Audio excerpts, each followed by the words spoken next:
Moraï Rabotai, Erev Tov, Michelichna, Sadar, Marbim, Besimcha, on souhaite de la Simcha à tout le monde, Bezrat Hashem.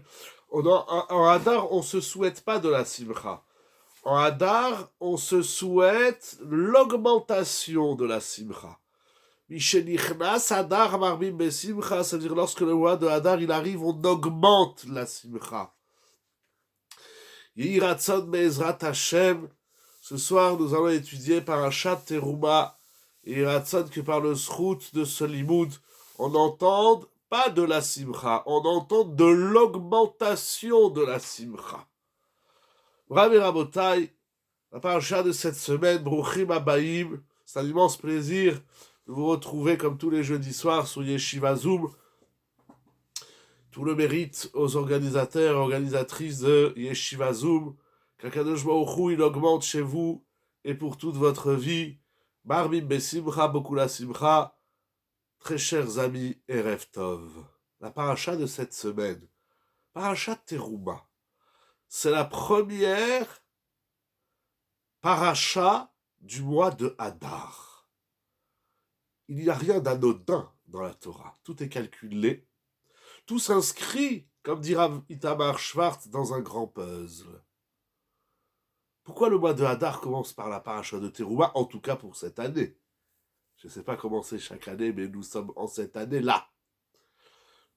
La paracha de Teruma va nous livrer le programme de la construction du tabernacle et de ses ustensiles. L'arche sainte, la table des 12 pains, le chandelier, etc. Toute la structure architecturale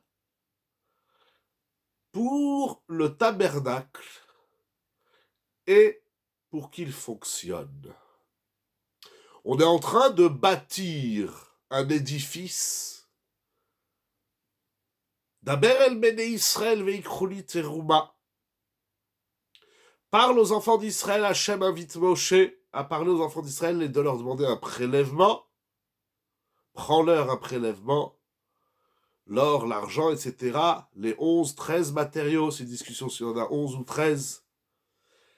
Pour construire, bâtir cette maison, Veshachanti betocham. Ve'asuli migdash veshachanti betocham. Qu'il fasse pour moi un sanctuaire et je résiderai en eux, betocham. Et la Torah va décrire dans le moindre détail la forme, le matériau, les dimensions de chaque ustensile du tabernacle. Paracha incroyable. La question s'impose. Pourquoi Hachem il veut qu'on construise un tabernacle? Qu'est-ce que ça veut dire construire? C'est d'ailleurs la question, le Midrash nous dit que c'est la question de Moshe Rabbeinu. Moshe Rabbeinu va dire à Akadosh Baruch Hu, tu nous demandes de construire un sanctuaire pour que tu résides dedans, mais voilà que Shamayim va'aretz lo yechalkelucha. Il dit le Midrash, Moshe Rabbeinu a dit à Hachem, mais le ciel et la terre ne sont pas suffisamment grands pour te contenir, et tu nous demandes de faire un sanctuaire pour que tu y résides. Qu'est-ce que ça veut dire? C'est la kushia de Moshe Rabbeinu. Et Kadosh Baruch Hu va lui répondre, le Midrash dit, vous verrez dans le Midrash. En tout cas, c'est sûr qu'il faut se demander quel est l'enjeu de ce bâtir, de cette construction, de tout le service. Après, et là, on a Teruma, Tetzave, Kitissa, Vayakel, Pekudé. Nous avons 5 parachiotes dans la Torah qui nous parlent de la construction du Mishkan. Ensuite, viendra le livre de Vaïkra, le 3e livre de la Torah, qui nous parlera du service que les Kohanim opéreront dans le Mishkan. Mais là, nous ne sommes pas encore au service, nous sommes à l'édification. Quel en est le sens? Bien évidemment, une question que soulèvent de nombreux Mefarshim, notamment le Maor Vachamesh, et de nos jours. Qu'est-ce qui nous reste du Beth Amikdash? Un mur, un mur en Eretz Israël, le Kotel Amaharavi. Mais nous savons toute l'impureté qu'il y a au mont du Temple. Nous savons toute la Avodah Zara. Qu'est-ce qui nous reste du Beth Amikdash? Fort heureusement, la Gemara nous enseigne, et c'est également dans le Zohar, que les lieux d'études et de prière, Bate Knesiot et Bate Midrashot, s'appellent Mikdash Me'at. Sont appelés des mini-sanctuaires, les petits sanctuaires. On avait fait une vidéo, je ne sais pas si c'est l'année dernière, pardon, ou il y a 2 ans, vous pouvez la retrouver sur YouTube. Les petits sanctuaires. Le Beth Amikdash, le Beth Amidrash. Vous vous rendez compte que chaque fois qu'on vient à la yeshiva, ou qu'on va dans une synagogue pour prier, pour étudier la Torah, ça s'appelle le Beth Amikdash. Donc pour bien comprendre, il y a des gens qui viennent pas, ou qui viennent plus depuis le Covid. Il y a des gens qui pensent que la synagogue, ça sert à rien, le Beth Amidrash, la yeshiva, le sej, la yeshiva Torah trahi, ça marche, c'est bon. Je comprends, pas bien évidemment, mais je comprends un peu le manque de motivation, de fréquentation des lieux de prière et d'études, tout simplement parce que les gens ignorent leur valeur. Si on ne fréquente pas un lieu, ou si on le fréquente comme un musée, on vient de temps en temps. Mais c'est parce qu'on n'a pas compris l'enjeu. Je vais dire la yeshiva, parce que je travaille à la yeshiva. J'étudie, je rencontre les gens, les fidèles, les élèves, les chaverim. Mais c'est comme ça pour tout lieu de prière et tout lieu d'étude. Non pas, Baruch Hashem, la yeshiva, les bateknesiot, ils tournent. Je vends pas le sej ce soir, je vends pas la yeshiva. Je parle du Beth Knesset, du Beth Midrash en général. Baruch Hashem, la yeshiva, elle tourne, que tu viennes ou que tu viennes pas, que celui qui vient et qui ne vient pas, le Makom Torah, il vit. Le Makom Torah, il y a de l'étude, Baruch Hashem, il y a des prières, il y a des tfilotes. Lorsqu'on ne vient pas, c'est soi-même que nous perdons. Pour les tfilotes, pour l'étude, pour l'ambiance, etc. Je ne suis pas en train de vendre, de faire la publicité du sej ou des synagogues en général, de la ville ou dans le monde. Celui qui vient pas pour la tfila ou pour l'étude, il n'a pas compris c'est quoi le Beth Knesset et le Beth Midrash. Et celui qui n'a pas compris c'est quoi le Beth Knesset et le Beth Midrash, il n'a pas compris c'est quoi le Beth Amikdash. Et celui qui n'a pas compris le Beth Amikdash, il a un problème, notamment que lorsqu'on arrive dans les parachiotes de Terumat et Tsavé Kitissa Vayakel Pekoudé, il s'ennuie. Il y a des parachiotes dans la Torah qui sont passionnantes, qui traitent de sujets, comme on dit aujourd'hui, de la société, qui traitent de sujets où on s'y retrouve, où on s'identifie. Mais il y a des sujets barbants, il y a des sujets qu'on se demande pourquoi 5 parachutes serpents, dans 5 semaines, nous allons lire la construction du Beth Amikdash. Mais ça nous apporte quoi aujourd'hui? Qu'est-ce que... Et même avant, on s'est battu pour le Beth Amikdash. Il y a eu la destruction, la construction du premier et sa destruction. Il y a eu la construction et la destruction du second Beth Amikdash. Et nous attendons le 3e Beth Amikdash. Pourquoi on attend? Et on prie tous les jours. Bonne Yerushalayim, et Tzemar David. On attend le Mashiach, on ne sait même pas pourquoi. Eh bien, le Rambam, tiré de la Gemara, nous enseigne qu'une des missions fondamentales du Mashiach, c'est de construire le Beth Amikdash. Est-ce qu'il va tomber du ciel? Est-ce que c'est Israël qui va le construire? Est-ce que ce sont les nations, peut-être même, qui vont reconstruire le Beth Amikdash, comme ça s'écrit dans Rabbeinu Bechaye? Est-ce que c'est tous ensemble, Akadosh Baruch Hu, Israël et les nations, peut-être? Ça m'a l'air comme ça. Mais pourquoi prier? Baruch Ata Hashem, on dit dans le Birkat Hamazon, Bonei Yerushalayim. Qui c'est qui attend le Beth Amikdash? Pas grand monde. Ceux qui font Tikkun Chatzot, c'est écrit dans le Shulchan Aruch, il faut pleurer l'exil de la Shrina et les Chorbanot, notre vie, ce que je veux dire. Je ne suis pas là pour critiquer Chazvé Shalom. D'abord, si je critique quelqu'un, ce n'est que moi-même, et je voudrais partager avec vous un bijou de la Torah de comprendre c'est quoi le Beth Amikdash. Bientôt c'est Purim, Be'ezrat Hashem dans 13 jours. Eh bien, vous avez étudié la Megillat Esther avec le commentaire de Rashi qui ramène la Gemara dans Masechet Megillah, qu'une discussion, il y avait un débat de Shalom Bayit entre Esther Amalka Hatzadeket et Achashverosh Aracha. Lorsque Achashverosh il dit à Esther, demande-moi jusqu'à la moitié de ma richesse, je te la donne. Ce que tu atratsi à Malchut, veteras. Vous vous rendez compte, Achashverosh, tout rachat qu'il est, il dit à sa femme, Esther, la reine Amalka, je te donne la moitié de mon royaume. Je pose une question un peu rigolote et sympathique. Est-ce qu'un homme, dans son couple, doit-il donner à sa femme la moitié de son royaume ou doit-il donner la totalité de son royaume? Qu'en pensez-vous, chers amis? Je vous laisse réfléchir.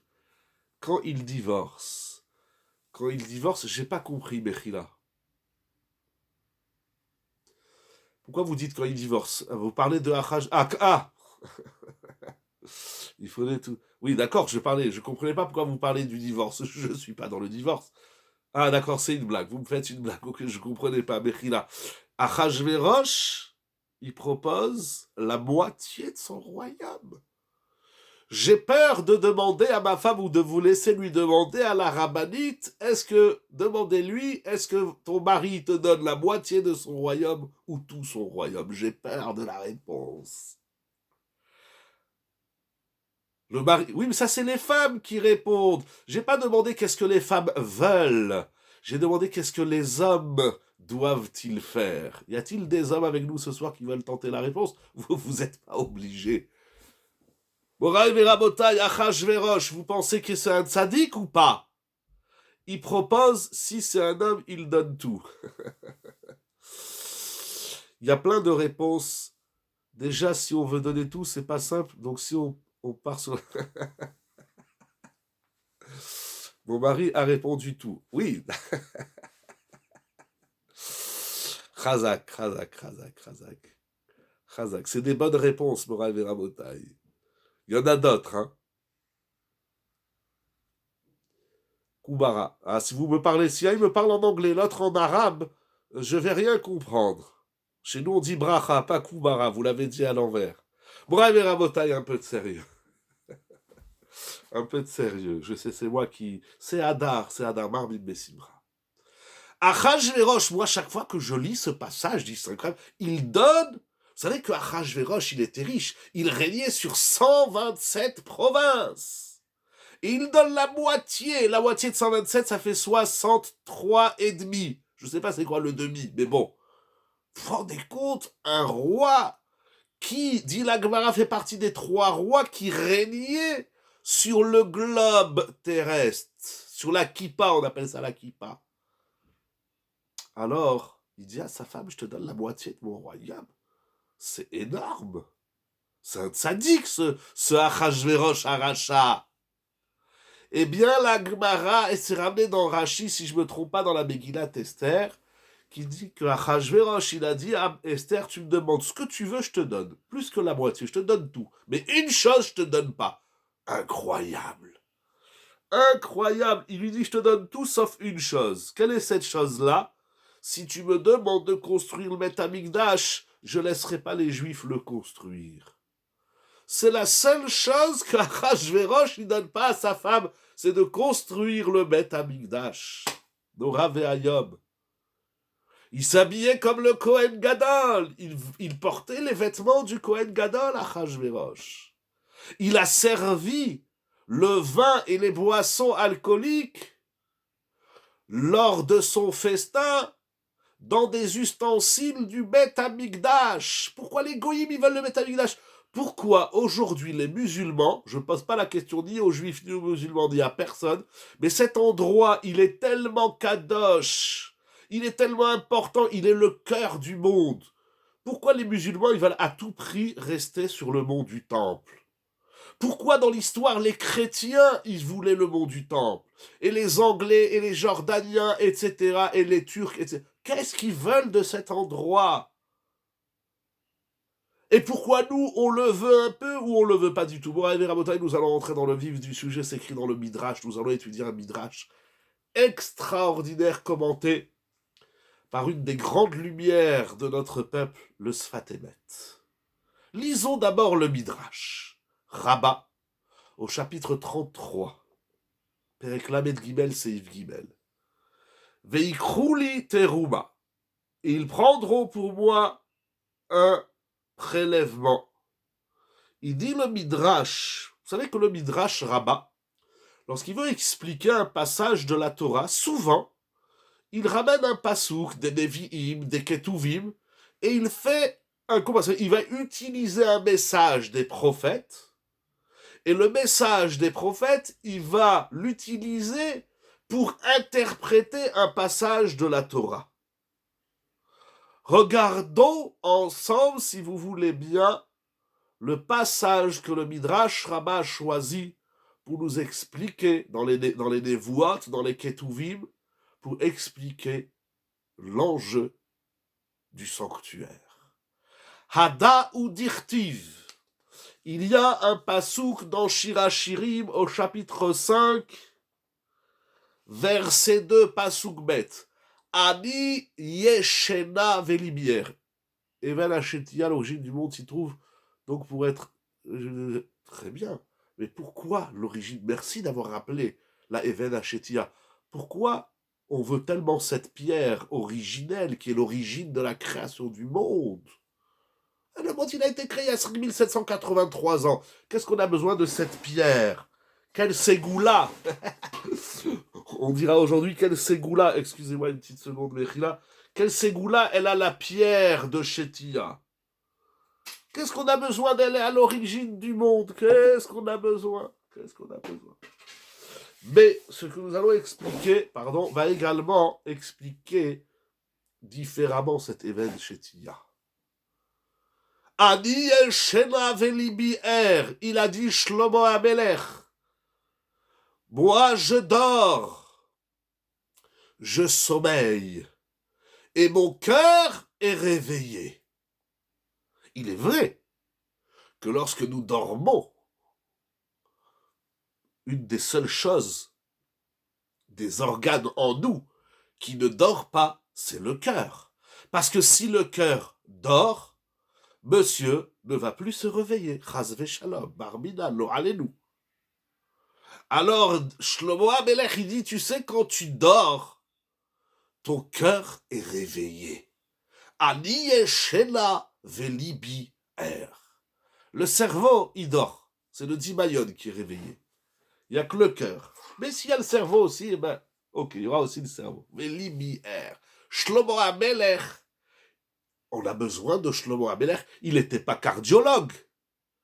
Qu'est-ce qu'il veut nous dire le roi Shlomo Amelech en nous disant, tu sais, quand tu dors, ton cœur, il est réveillé. Qu'est-ce que ça veut dire?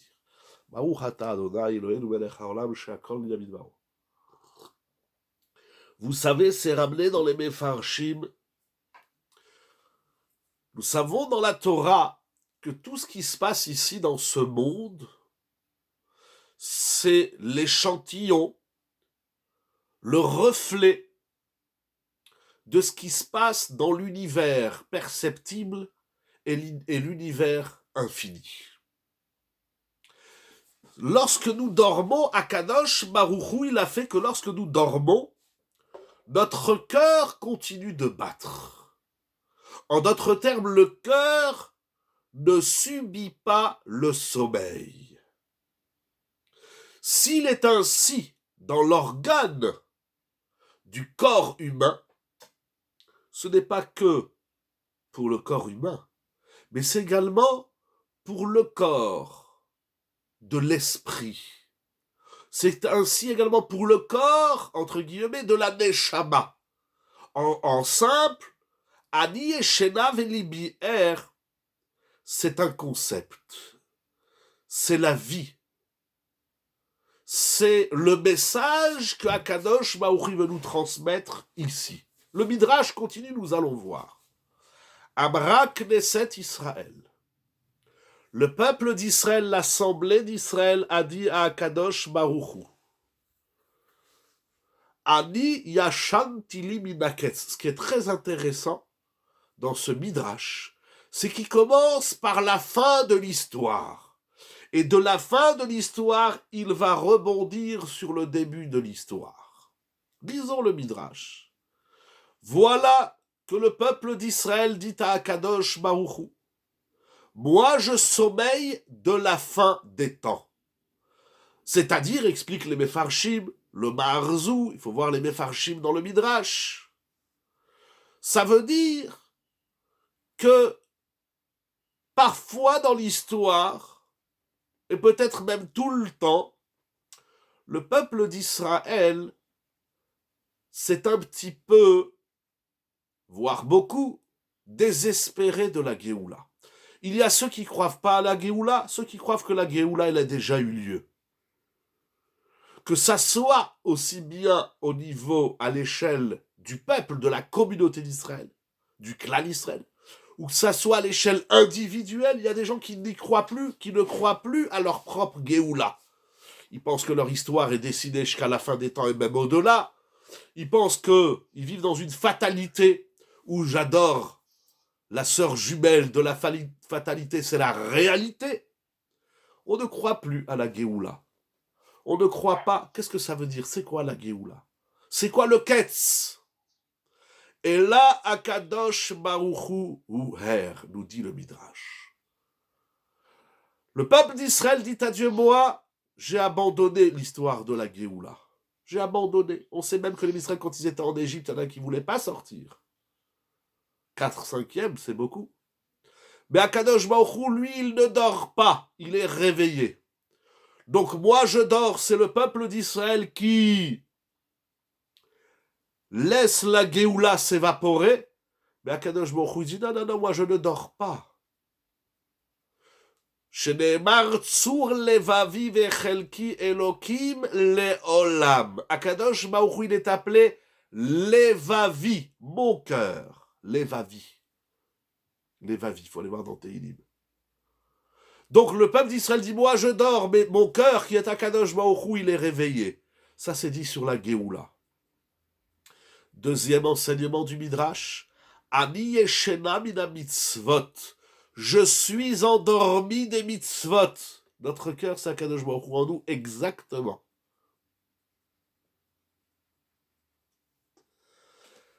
D'ailleurs, vous me rappelez qu'il y a une très très belle chanson qui s'appelle Bilvavi Mishkan Evne.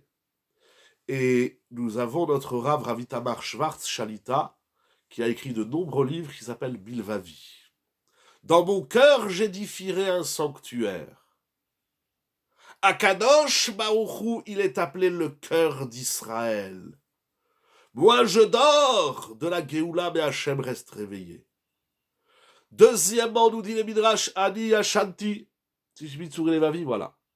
Voilà, vous avez toute la chanson, la liturgie de ce chant qui est magnifique, Bilvavi Mishkan Evne. Mais ce n'est pas que Séfarad, les Ashkenazim aussi le chantent. Deuxièmement, je suis endormi des mitzvot. On fait les mitzvot, oui, Baruch Hashem, là bientôt c'est pourri, on fait des mishloach manot, un petit peu moins des matanot, la evionim. Il y a des gens qui viennent écouter la Megillah qu'une fois, que le soir ou que le matin, alors que c'est écrit dans la règle qu'il faut l'écouter 2 fois. Le matin, il y en a qui dorment, ils n'arrivent même pas à aller à la tfila, où il faut leur tfila à 11h du matin. Bon. On est endormi dans les mitzvot, dit le Midrash. Aval zchut avotai omedet li. Mais le mérite de mes ancêtres est présent. Ça veut dire quoi, le mérite de mes ancêtres est présent? Là aussi, c'est moi, je dors quand je fais une mitzvah, je dors. On s'endort au milieu de la tfila, on s'endort au milieu du chiour, on s'endort au milieu de je sais pas quoi. On dort, on n'est pas... On est Yachène, on dort. C'est pas grave, c'est comme ça, c'est l'histoire. Mais, Libière, mon cœur est réveillé.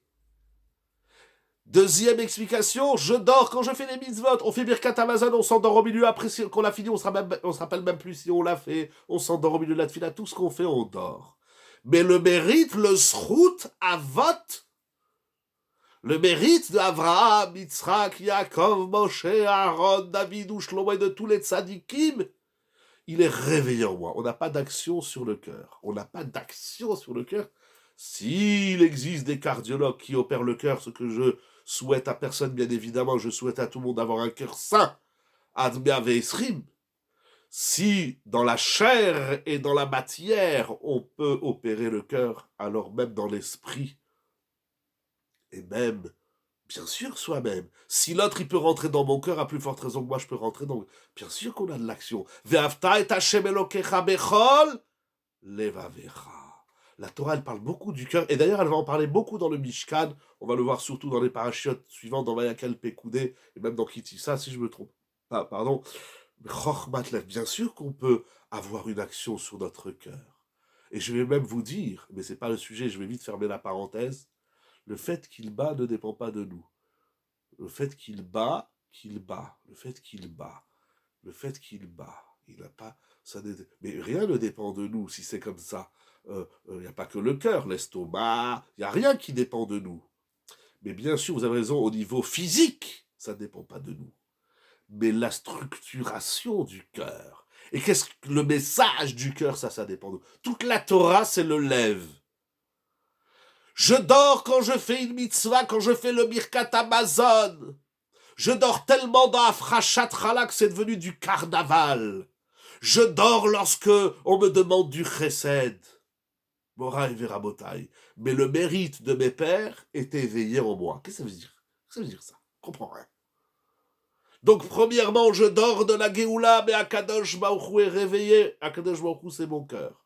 Je dors dans les mitzvot, mais le zchut avot, le mérite des ancêtres, des avot, Akdoshim, des Tanaïm, de Eliyahu Hanavi, des Tzadikim, de toutes les générations, lui dort jamais.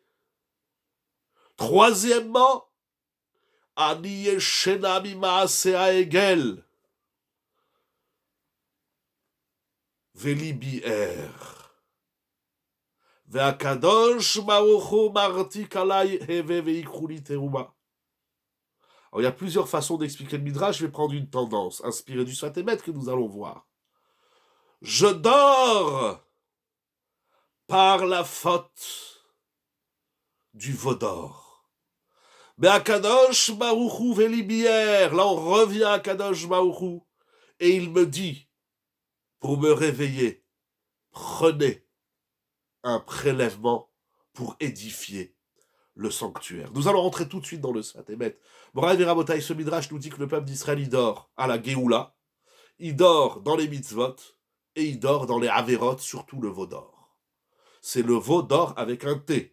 Vous avez écrit un article dans le Lechadoni il y a quelques années, le Vaudor D-O-R-T.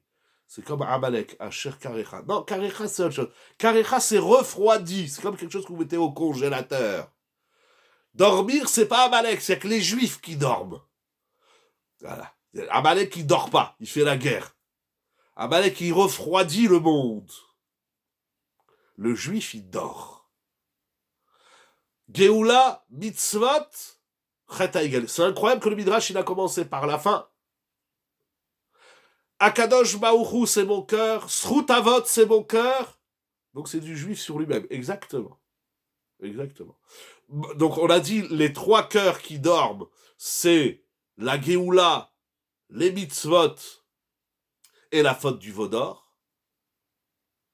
Et nous avons trois libières et mon cœur est réveillé. C'est Akadosh Baruch Hu, c'est le mérite des Avot, et c'est le Mishkan.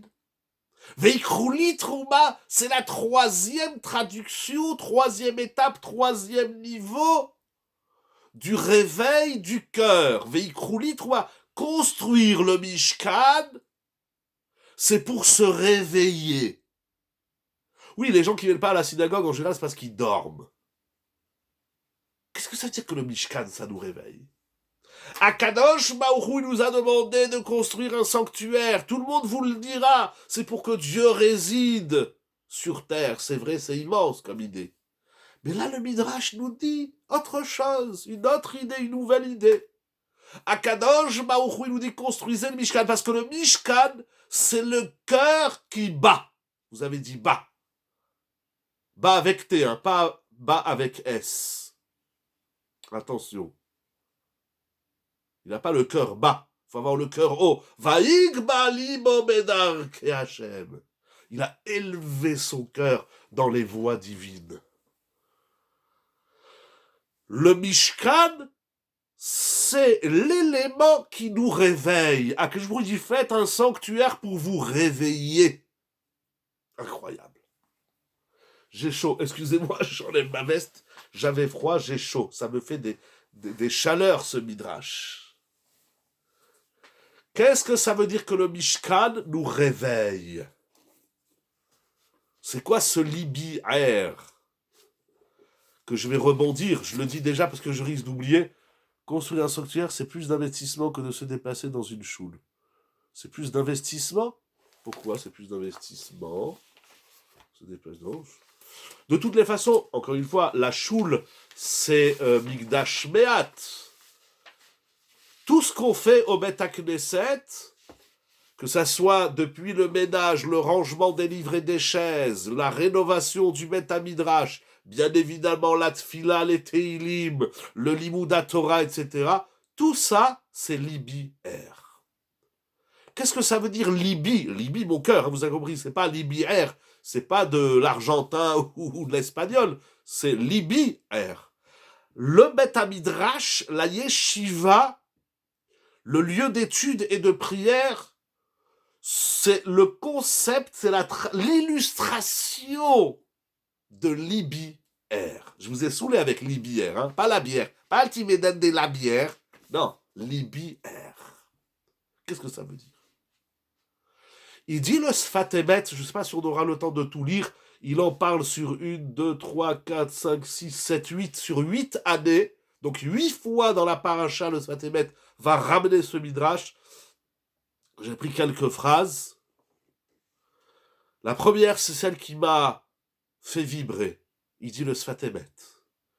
Deine, ktiv me'et kol ish asher idevenu libo. Hachem dit à Moshe de récolter, donc les matériaux, l'or, l'argent, etc. Et chacun donnera en fonction de l'élan, plus précisément, de la donation, de la générosité de son cœur. Combien chacun y donne? Chacun y donne ce qu'il veut. Le Mishkan n'a pas une somme prédéfinie qu'on doit ramasser. Le Mishkan, c'est l'association de tout ce que tout le monde donne. Imaginez, il vient un Rav, et il dit, Rabotai, je n'ai pas de local, je n'ai pas de livre de prière, je n'ai pas de Sefer Torah, je viens à Nice, voilà, il se met au milieu de la ville et dit, je veux construire un Bet HaMidrash, un lieu d'étude et de prière et de hardout du clan d'Israël. Il dit, ah bon, où? Il dit, je sais pas. Tu as de l'argent? J'ai rien.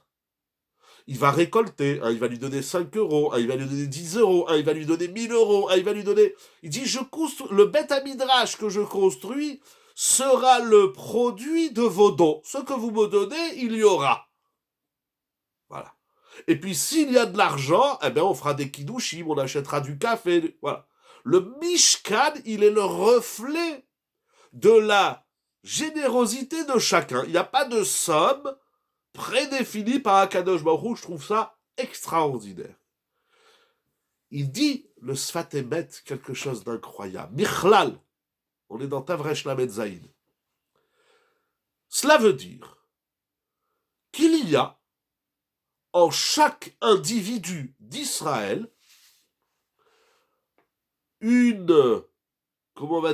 un élan vers Hachem. Puisqu'on a dit, lève, c'est Akadosh Baruch Hu. Moshe Rabbeinu, dans la terouma, dans le Mishkan, il récolte le cœur de chacun.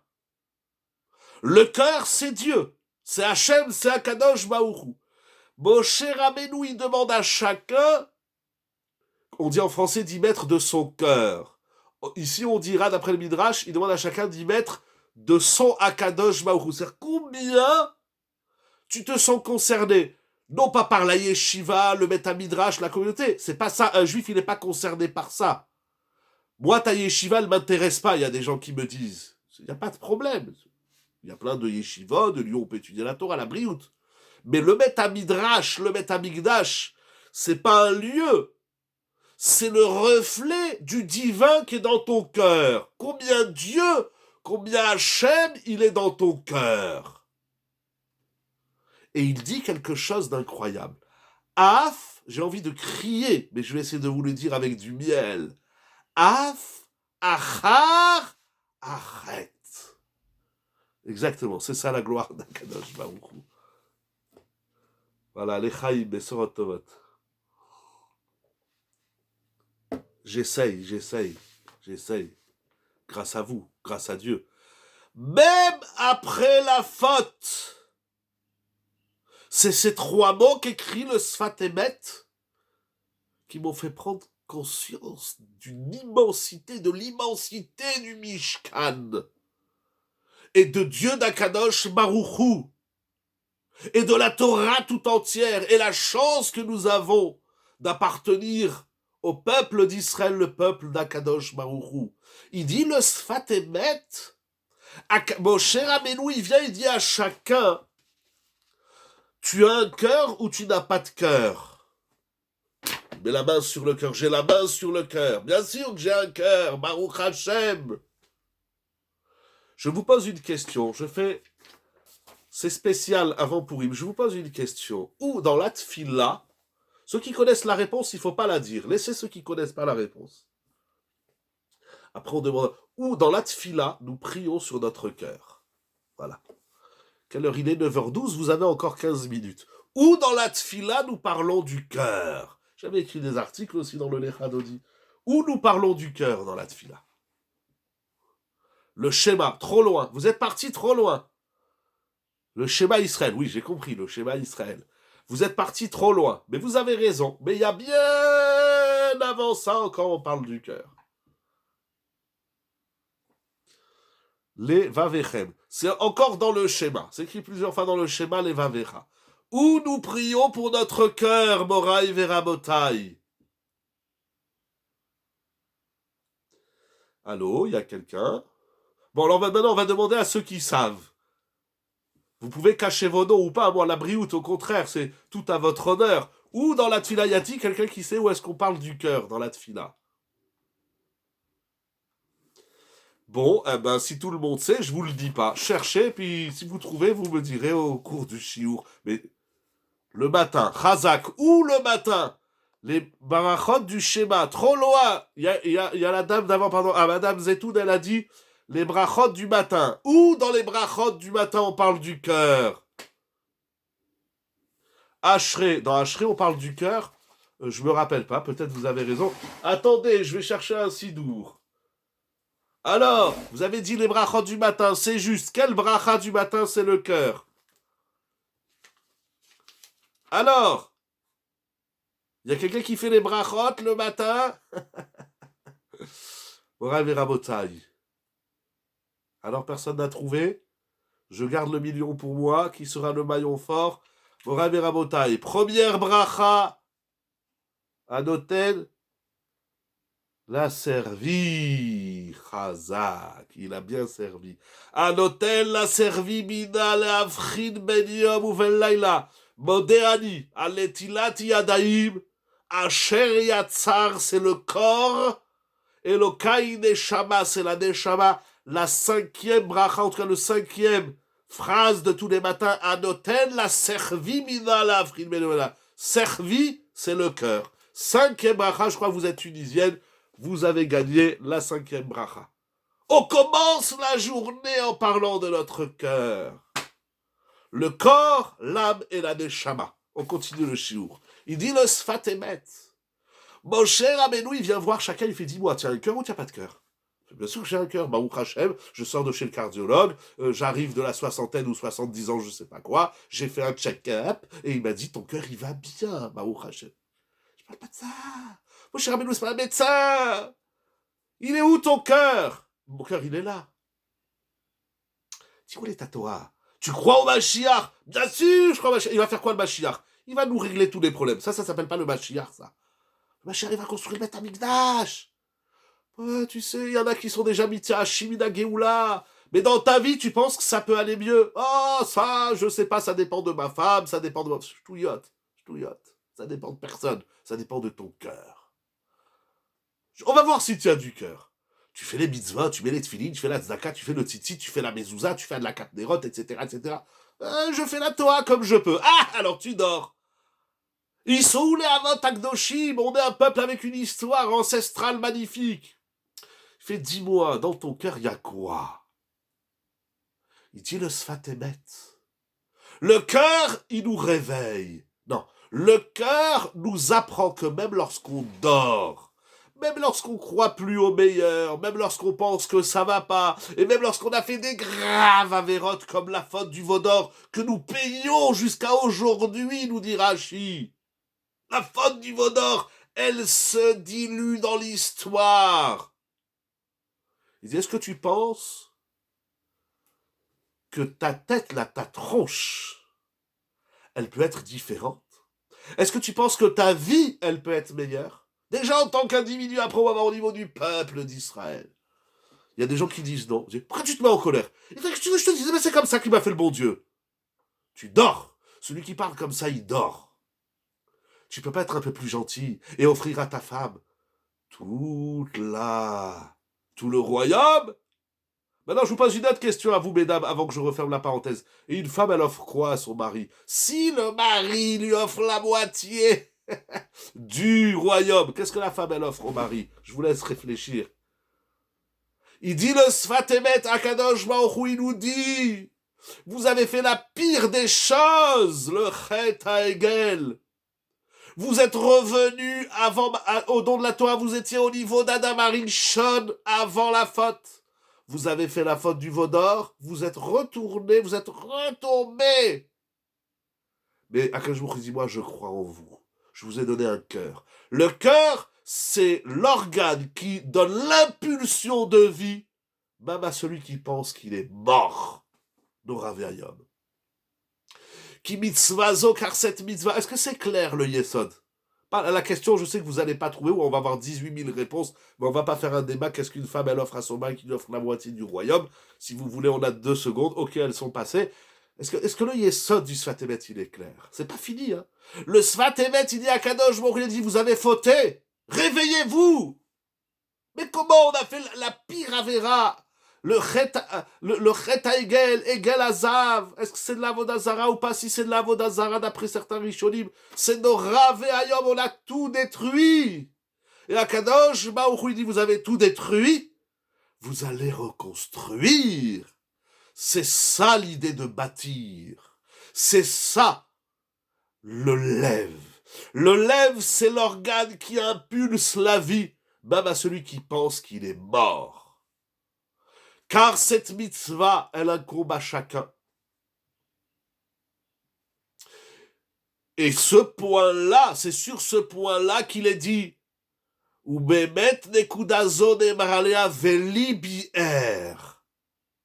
c'est ça mon cœur qui est réveillé. Parce que pour toujours et pour l'éternité, il y a, je lis directement le Sfat Emet, il y a un point qui se trouve dans l'intériorité la plus profonde du cœur de l'homme d'Israël, c'est cet élan de rebondissement, cet élan de se dire que même si tout est foutu, on peut tout rebâtir, cet élan de dire que même si j'ai tout détruit, je peux tout reconstruire, ce point qui dit que même si j'ai tout rompu, avec Akadosh Baruch Hu, parce que j'ai fait le Chet HaEgel.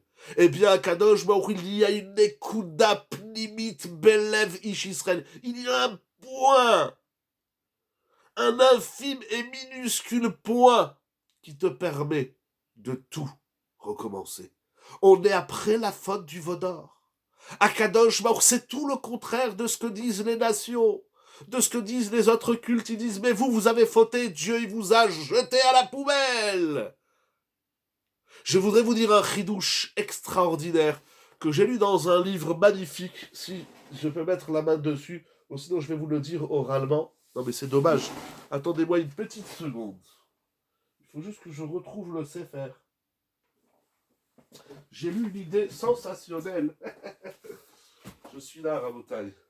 J'ai lu une idée extraordinaire que je voudrais partager avec vous sur ça d'ailleurs. Que ramène le Rav Moti Zolberg dans son livre Da Lecha Beni. Et il dit à la page 143, il ramène un chidouche exceptionnel d'un Rav, j'ai oublié son nom, mais un contemporain qui vient à Yerushalayim, le Rav, si ça me revient, je vous dirai. En tout cas, ce Rav a écrit un livre qui s'appelle Argaz Akelim. Et il pose une question très simple, de laquelle il va mettre un beau chidouche. Akadosh Baruch il a dit à Noach, Noé, vous connaissez Noach? Il lui a dit, tu dois construire la Teva, l'arche. Nous savons, nous dit Rashi, selon Chazal, que l'arche de Noé, elle avait 3 étages. L'étage supérieur, il y avait Noach, son épouse, et ses enfants et ses belles-filles. Toute la famille de Noach était au premier étage. L'étage supérieur. L'étage médian du milieu, il y avait les animaux. C'était un zoo, la savane, c'était immense. Et l'étage inférieur, c'était pour mettre les poubelles. Tout le monde connaît ce midrash. Alors il demande le Rav Argaz Akelim, ramené ici dans le Rav Moti Zolberg. Lama tsarich koma meyuchedet la zevel. Mais quelle question extraordinaire. J'ai kiffé cette question. Pourquoi Hachem, il a dit à Noach, tu vas faire un étage pour la poubelle? Pourquoi il va faire un étage pour la poubelle? Imaginez, vous construisez une villa. Vous faites un étage pour vivre, un étage pour faire une sifria ou ce que vous voulez, et puis un étage, vous dites à l'architecte, tu me fais un étage entier pour les poubelles. Le kavod pour la poubelle, c'est quoi le kavod de la poubelle? C'est une blague ou vous êtes sérieuse? Parce que moi, je sais plus où j'en suis, alors. Si c'est une blague, ok. Si c'est sérieux, alors expliquez, s'il vous plaît. Vous imaginez, alors, mais l'architecte, il va vous dire, mais enfin, monsieur, madame, les poubelles, on va faire comment on appelle ça? Une benne, mais Kitsour, on va te faire un petit hangar pour mettre les poubelles. Non, non, non, je veux un étage entier. Tu vois la villa, 180 mètres carrés au premier étage, 180 mètres carrés au milieu, et en bas, je veux 180 mètres carrés pour mettre les poubelles. Je dis, monsieur, ça va? On fait pas 180 mètres carrés de poubelles. Tu vas t'acheter des poubelles, toutes les couleurs que tu veux. La jaune, la verte, la grise, celle que tu veux. Mais on va pas faire un étage de poubelles. Vous comprenez la question? Elle n'est pas belle, la question poubelle. Pourquoi on l'appelle pou pas belle? Bon, je sais pas. Il dit, le Rav, Badoua Noach lo zarak et azevel me'achalon. Un jour, il aurait pu lui dire, les poubelles, tu les jettes par la fenêtre. Et il dit un joli vort. Les lamedenu, c'est pour nous apprendre un grand yesod dans la Torah, dans la vie. Chez Zevel, lozorkim. Im Zevel, mitmodedim. Voilà, vous comprenez l'hébreu. La poubelle qui est en nous, on la jette pas. On apprend à se mesurer avec notre poubelle, voire à la rendre meilleure. Je me suis rappelé de ce chidouche en lisant le Sfat Emet. Il y a des peuples qui n'arrêtent pas de dire, mais Dieu, il a jeté les Juifs. Chaz, mais shalom, la poubelle, ça n'existe pas, Shakadosh Baruch Hu. Mais Hashpot, Yarim Evion. Akadosh Baruch Hu, il fait naître et germer le peuple d'Israël à partir de la poubelle. Si tu crois, pour revenir au Midrash initial, si l'impulsion du cœur construit le Mishkan, construit le sommet provenant de la... Pardon, mais là, c'est trop long, et j'ai pas de limite dans les lignes, mais sur mon téléphone, il affiche 2 lignes. Donc, si vous voulez renvoyer la fin, le Mishkan, c'est l'impulsion du cœur de l'homme. Il nous dit le Sfat Emet. Mais à quel moment? Même après la faute. Même quand toi, tu penses que t'es mort, que tu dors. Le sommeil, c'est un 60e de la mort. Qu'est-ce qui va contrecarrer le sommeil sur les mitzvot et la Géoula? Est-ce le lien avec Akshbou? Alors, c'est une très bonne question. Je ne sais pas si j'aurai le temps parce que je n'ai lu qu'une phrase du Sfat Emet. Il y en a plusieurs.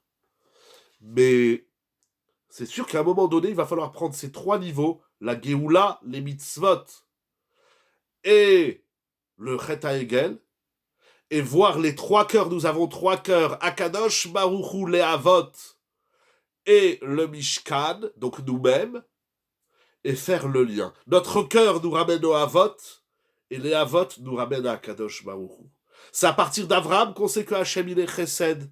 C'est à partir de Yitzhak qu'on connaît Nora. Et c'est à partir de Yaakov qu'on connaît Emet. On ne s'arrête pas. C'est la différence entre Israël et les nations. Merci de votre question. C'est que les nations, lorsqu'elles découvrent un homme, elles en font un Dieu.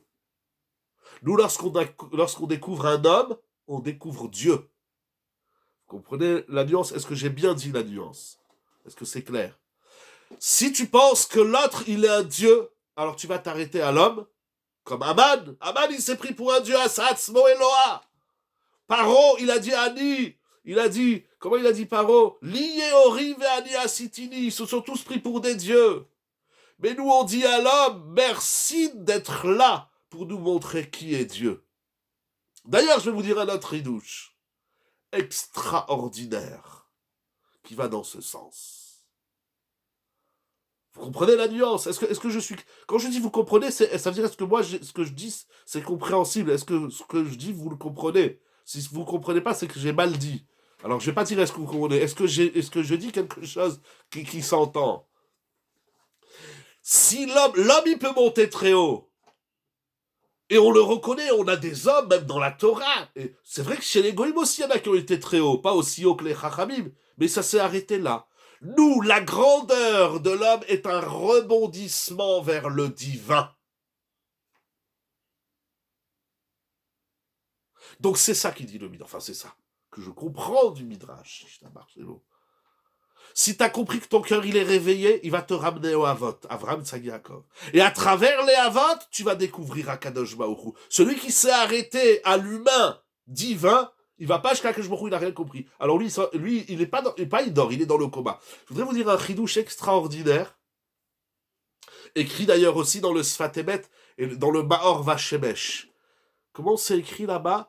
C'est écrit dans la paracha de cette semaine que Akadosh Baruch Hu, il dit à Moshe, dis aux enfants d'Israël de faire le Mishkan tel que je te l'ai montré. Mais si vous voyez bien dans le Passouk, j'ai pas la référence, mais vous verrez dans la paracha, c'est pas écrit Asher Animare Lecha. C'est écrit Asher Animare Otecha. Il dit le Maor Vashemesh, et comme ça il dit le Sfat Emet. La conjugaison, la formulation de la phrase, elle n'est pas juste. Parce que Otecha, ça veut dire je te montre. Or, nous, on comprend, Hachem, il dit à Moshe, dis au Israël qu'il fasse le Mishkan tel que je te l'ai montré, pas tel que je te montrerai. Et ils expliquent, c'est mes fourrages dans le Maor Vashemesh, si vous l'avez, c'est un livre extraordinaire, comme le Sfat Emet, ils expliquent que Moshe Rabbeinu, il était le Mishkan. Et les Israël, ils devaient se calquer sur Moshe Rabbeinu pour rebondir jusqu'à Akadosh Baruch Hu. Ce Yesod que je dis, qui est un Yesod très connu, il a écrit également dans la paracha, encore une fois, dans le Sfat Emet et dans le Maor Vashemesh. Raborai et Rabotai, je voudrais continuer avec vous, le Sfat Emet. D'où ça nous vient, ça? Pourquoi mettre notre cœur, il est toujours en éveil? Pourquoi notre cœur, c'est ce point de notre intériorité la plus profonde qui doit nous ramener au Havot, qui doit nous ramener à Kadosh Baruch Hu, donc jusqu'à la Géoula, etc. Ça vient d'où, ça? Ça vient d'où? Pourquoi nous, on l'a et les peuples, les nations vivent dans cet état d'esprit que ce qui est mort, c'est mort. Que ce qui est mort doit être brûlé et finir dans un cendrier. Ils ne croient pas au retour de l'âme, au monde futur, au Gan Eden. Ils croient rien de tout ça. Pour eux, le monde s'arrête là. Donc si c'est mort, autant le cramer. Comme ça, on gagne de la place sur la planète. Ça finit comme une clope, comme une cigarette. Pourquoi? Mais nous, on dit, mais non, c'est jamais mort. Comme il dit Rav Moshe Shapira dans Shiuré Rabbeinu. à la Vachalom le nouveau qui vient de sortir sur Purim. Il dit, on est arrivé à un stade où Aman, il voulait nous exploser la tronche, les Hashmi, les Aben, la Harog. C'est peut-être pas dit dans l'ordre. Aman, il demande de tuer, d'exterminer, d'effacer le peuple juif. Quand on arrive au seuil de l'effacement, quand on arrive au seuil de la mort, qu'est-ce qui se passe? Effet surprise.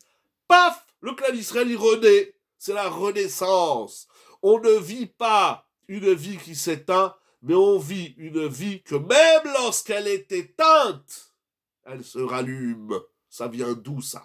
Ça, c'est la beauté de la Torah. C'est la beauté du judaïsme. C'est la beauté, c'est la puissance divine. Akadosh Baruch Hu dit même quand t'es mort, tu vas revenir. Mais la Triyat Ametim, c'est un truc de ouf. Mais il est mort, ça y est, mort, M-O-R-D, pardon, T. Il est mort, Barbidal lo alelu. Ouais, donc je me dis, t'inquiète pas, il va revenir, Triyat Ametim. Ne reviendra pas celui qui croit que la vie, elle est foutue. Que la vie, c'est une fatalité. Ça y est, je suis à la poubelle. Non, dans la Théma de Noach, il y a un étage entier pour les poubelles. Il n'existe pas d'élément que Dieu a créé qui ne puisse pas renaître, même après qu'il est mort. Ça n'existe pas. C'est ça la vie. Lorsqu'on est arrivé plus qu'au seuil de la mort. Mais combien dans l'histoire, on va pas refaire l'histoire, on va avancer le Sfatémet, je vois que l'heure avance, combien dans l'histoire le peuple juif il a vécu ça? Certes, avec des drames, des difficultés, des guerres, etc. Mais paf, on est encore là. Paf, l'histoire, elle renaît, elle recommence pas. L'histoire, elle recommence jamais. Il y a que les maîtresses qui nous disaient recommence l'exercice. On recommence pas dans la Torah, on renaît. C'est la renaissance. Mais donc, peut-on comprendre Triyat Ametim comme étant celle de chaque être sur terre? Exactement, bien sûr. Mais c'est ça qu'on dit tous les jours dans la Hamida. Baruch ata Hashem mechaye ametim. Mechaye ametim, c'est écrit dans les Mefarshim. C'est-à-dire Dieu, il fait revivre les morts. C'est pas écrit Dieu, il fera revivre, il fera. C'est pas un futur. Celui qui est pas Mahamid, que déjà aujourd'hui, que même s'il est chlet, les gabrés chlet, je crois que c'est de l'arabe, je sais pas ce que c'est comme langue, même que celui qui est pas Mahamid, que même là, dans la chlétitude de la vie, il peut pas renaître. Alors de quel Triyat Ametim il parle? La Triyat Ametim, c'est aujourd'hui. La Triyat Ametim de demain, c'est le reflet de la Triyat Ametim d'aujourd'hui. Moraï Verabotai, ça nous vient d'où, ça? Que même quand on est mort, Afinou Cherev Chadamuna Chatal Tsavaro Shalalam, même si le médecin il te dit, monsieur, tu vas mourir. On dit, merci, d'accord, je vais mourir, mais je vais renaître. Pardon, qu'est-ce qu'il écrit? Chlet? Ah, Chlet, Klet. Bon, je sais pas lire l'arabe, si c'est l'arabe. Hein.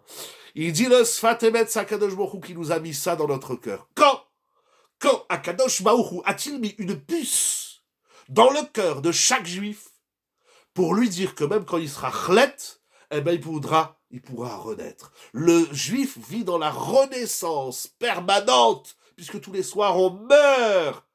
Le sommeil est un 60e de la mort. Tous les soirs, on meurt un 60e. Et nous le disons dans la bracha de Elokai Neshama. Quand est-ce qu'on dit Elokai Neshama? Eh bien, tous les matins. Amachazir Neshamot. Dieu restitue les âmes, l'ifgarim metim, à des corps morts. Quand tu dors, t'es mort. Et quand tu te réveilles, tu revis. Tu ressuscites. À quel moment Akadosh Baruch Hu nous a mis cette puce-là? Cette puce. Cette pile cardiaque pour insuffler le cœur tout le temps. Il dit le Sfatémet quelque chose d'extraordinaire. C'est au moment où Hachem il a dit Anochi Adonai Elohecha asher hotzeticha beretz Mitzrayim umibet avadim bediticha.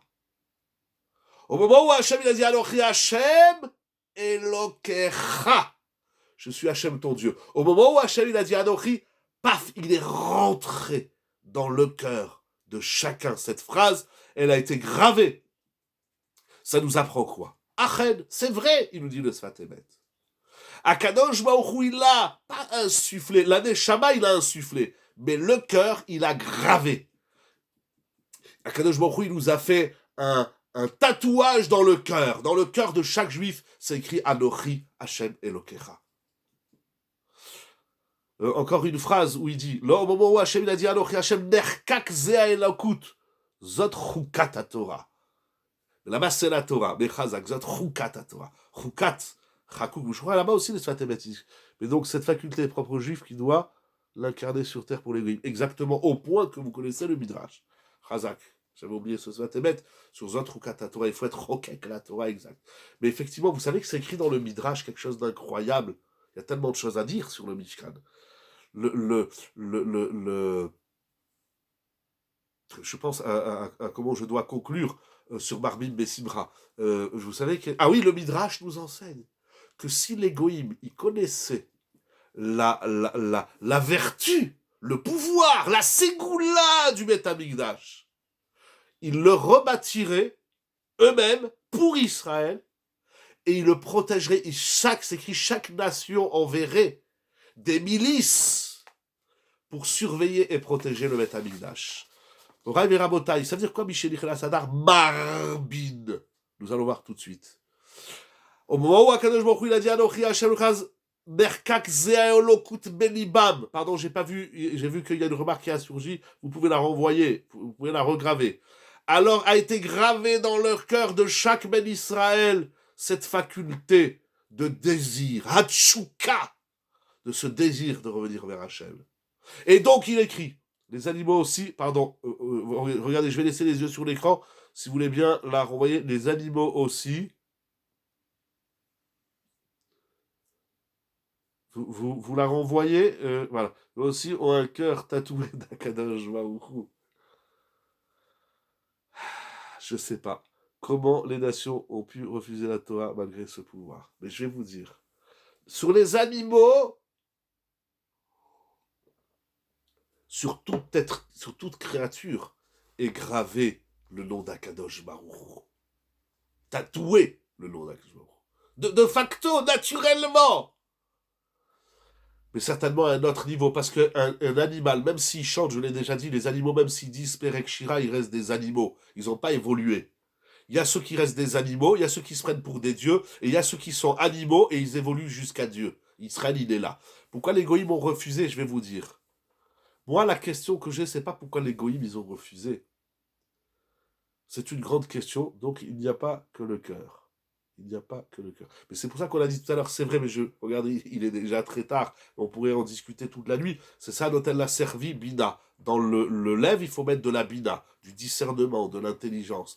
Mais après, le tatouage du divin chez l'animal, c'est pas le même que, bien sûr, chez l'humain, en tout cas chez le clan Israël. Pourquoi les goïms, ils l'ont refusé et ils continuent de le refuser? C'est une grande question. On va aussi pas en débattre parce qu'il est déjà très tard, mon Rav et Rabotai. Moi, la question que j'ai, c'est pourquoi les Juifs, ils viennent pas à la synagogue.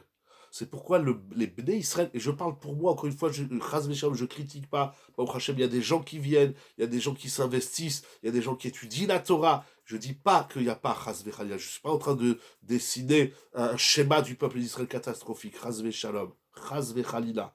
Baruch Hashem, chacun qui vient, chaque fois, chaque kaddish, chaque Kriyat Torah, chaque mitzvah, chaque heure, chaque minute d'étude, c'est magnifique, c'est libière, c'est libière. Ani Yeshena ve libière. Mais pourquoi on dort? Alors on l'a reconnu, Knesset Israël, il a dit à Gjorou, mais je dors, réveille-moi. Velachen afilu achar shechatanu. C'est ça qu'il faut comprendre. Parce que c'est divin. C'est pas que les goïms qui refusent, mais c'est même nous, parce que humainement parlant, c'est intellectuellement, philosophiquement parlant même, j'ai envie de dire. Ce qui est écrit ici, c'est divin. C'est pas philosophique. C'est pas intellectuel. C'est pas réfléchi. C'est dans la logique de l'humain. Quand c'est foutu, vous savez, je reçois des fois des couples. Mais je leur dis, ok, ça va mal. Enfin, pas ok, mais j'entends. Mais on peut peut-être refaire naître votre couple. Ah non, c'est fini. T'es mort, mon coco. Celui qui n'est pas Mahamine, celui qui n'a pas cette émouna, et a fortiori, donc il n'a pas goûté, savouré cette renaissance, mais son couple, il est voué à l'échec. Moi, j'ai formé quelques khatanim, inspirés de Rav Volbe, dans Drachal Khatanim. Je leur dis, vous savez, n'ayez pas peur des bagarres, des disputes. N'ayez pas peur des... Bien sûr, c'est pas beau, c'est pas le but, mais des fois, ça arrive. N'ayez pas peur des mésententes. N'ayez pas peur des engueulades. Faites renaître votre couple. Il y a des gens qui n'y croient pas. Moi, mon mari m'a fait ça, c'est fini. Mais alors toi, tu vas pas te lever à ta médecine. Tu vas rester là-bas sous terre. On va faire pousser des navets sur ta gueule. Et l'autre, on va lui faire pousser des radis, et l'autre, on va lui faire pousser des tomates. Celui qui n'est pas Mahamid à la Renaissance, celui qui n'y croit pas, celui qui n'entend pas ce concept, alors lui, il pense que quand c'est fini, c'est fini. Il vit dans l'échec avant. Même quand il réussit, il sait qu'à chaque moment, il peut échouer. Et le jour où ça échoue, ou il se tire une balle dans la tête, ou il s'accroche à la corde, ou il finit jeté dans la rue. Yesh Mevin Moraï Verabotai. Le clan Israël, il est Mahamid dans la Renaissance concernant la fréquentation de la synagogue. Au fond, c'est Julien Sina, il combat cette force. Exactement. Exactement. C'est pas qu'il combat, on n'est pas dans un combat, c'est que son cœur, il est réveillé. C'est qu'il y croit, et que tous les matins, pourquoi Dieu il a fait qu'on vient tous les matins là de là? Il n'aurait pas pu faire que le dimanche, le jour du Seigneur, Chazve Khalila, lo alelu velo à la crème. Pourquoi Kadosh Baruch il a fait qu'on doit se lever tous les matins, et tous les Mincha, et tous les Harvit, et tous les jours de l'année, et même Kippour, et Tisha B'Av, et Purim, tout le temps, il faut être juif. On peut pas avoir des moments où on peut pas être un peu goy dans l'histoire. Non, Tchelo Hassani goy. Parce que c'est inhumain, c'est-à-dire svaratiquement parlant dans la logique de l'être humain, c'est insupportable. C'est tellement facile de divorcer. C'est tellement facile. Vous savez, à genre, je sais pas si ça existe encore, mais vous savez, à Nice, moi, il y a un truc qui m'a toujours... il y a des produits, aujourd'hui, on le voit, par exemple, sur l'huile d'olive pulgée, sur l'anthésite, sur le Coca-Cola. Et il y a à Nice aussi des vieilles boutiques où c'est écrit la maison, je sais pas quoi, de père en fils depuis 1700 ou 1600. Mais avant... Un menuisier, ils changeaient pas de métier toutes les 2 heures. Ils étaient menuisiers depuis Adam Arishon. Aujourd'hui, toutes les 5 minutes, on recommence. Dans quoi on s'investit? On est tellement endormi, ça marche pas, allez, c'est foutu. Allez, viens, on fait autre chose. Autre chose de quoi? Mais autre chose de quoi? Si Hachem t'a fait menuisier, alors vas-y. Pourquoi Hachem a créé le sommeil? Pour qu'on se réveille, pour nous donner la chance et le mérite de se réveiller et ne pas tomber dans le sommeil. Pour Rav Rabotai, il dit le Sfatemet. Afilou achar shechatanu, c'est ça qu'il faut. Même après que t'as échoué, t'es tombé, t'es dans la poubelle, t'es dans le zével. Mais arot amiuchadim lanu, les étincelles, les lumières qui nous sont propres et spécifiques, elles ne s'éteignent jamais. Voilà. Et enfin, dans Tavresh Samer, il dit le Sfatemet, chez Zahu Acharachet. Et qu'est-ce qui s'est passé après la faute? Akadosh Baruch Hu leur dit même pas de faire tchouva. Nous, aujourd'hui, arrêtez, je vous en supplie, je dis quelque chose d'extrêmement grave, il faut vraiment que je finisse, j'ai fini. Aujourd'hui, je vous en supplie, arrêtez de faire tchouva. Un juif, il n'est pas sur terre pour faire tchouva. Après, on devient des balais de tchouva, les balais brosses, les balais je sais pas quoi. Arrêtons de faire tchouva. C'est pas la vie du juif, c'est pas de passer son temps à faire tchouva. C'est faux. Arrêtez de faire tchouva. Arrêtez. Je vous en supplie. Je l'ai dit 1000 fois dans les shiurim. Arrêtons de faire tchouva. La mission d'un juif, c'est pas de faire tchouva. C'est quoi? Il dit le Sfatemet. C'est que même si tu as fauté, tu peux renaître. Même si tu as fauté, les gens ils font tchouva, mais au fond d'eux, ils pensent que leur faute, elle va les mettre KO.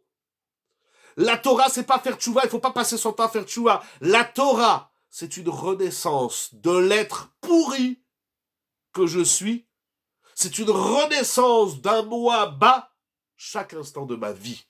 Chaque instant de ma vie, je renais.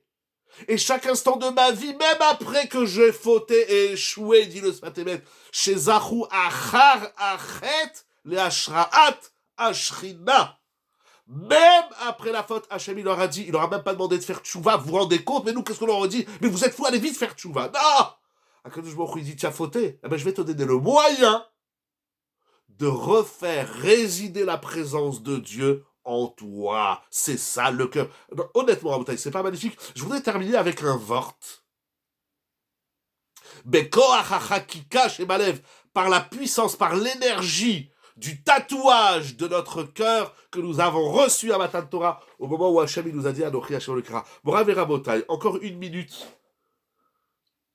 Et excusez-moi si lundi j'ai coupé très vite le zoom. C'est dit, on avance, c'est merveilleux. Pourquoi on paye jusqu'à maintenant? Parce qu'il ne faut pas s'endormir. Non, c'est moi qui ai cliqué lundi. C'est bon, on avance, je l'ai dit, ça y est. Mais Kitsour. Ah, regardez bien. Michénir Nasadar Marbin Bessimra. Lorsque le mois de Hadar, on avance. Lorsque le mois de Hadar, laissez-moi encore une minute, merci. Lorsque le mois de Hadar rentre, Marbin. On traduit Marbin, c'est écrit lorsque le mois de Hadar rentre, on est joyeux. Fausse traduction, c'est faux. En Hadar, on n'est pas joyeux. Tout à l'heure, j'ai dit, en Hadar, on augmente la simra. Eh ben même ça, c'est faux. Vous savez, ça veut dire quoi, Marbin?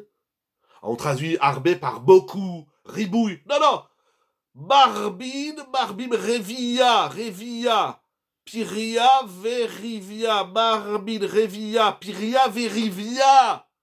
Marbin, ça veut dire on fait renaître la simcha. Vous entendez, c'est comme Piria verivia. On fructifie, donc on multiplie, on crée de la simcha. Mais comment? Je l'ai fait aujourd'hui une petite vidéo sur Instagram. Comment être joyeux quand on l'est pas? Eh bien, si tu ne veux pas être malheureux, sois heureux. Si tu es heureux, tu ne seras pas malheureux. Comment? Moraï Veraboutaï, débrouille-toi. Mais Hadar, c'est pas le moment où on est heureux. Un juif, il doit être heureux tout le temps. Tout le temps. Même à Tisha B'Av, ça s'appelle Moed. Même à Kippour, on est content de pouvoir faire tchouva. Non. Un juif en Hadar, il faut pas être heureux, c'est faux. Il faut être heureux tout le temps.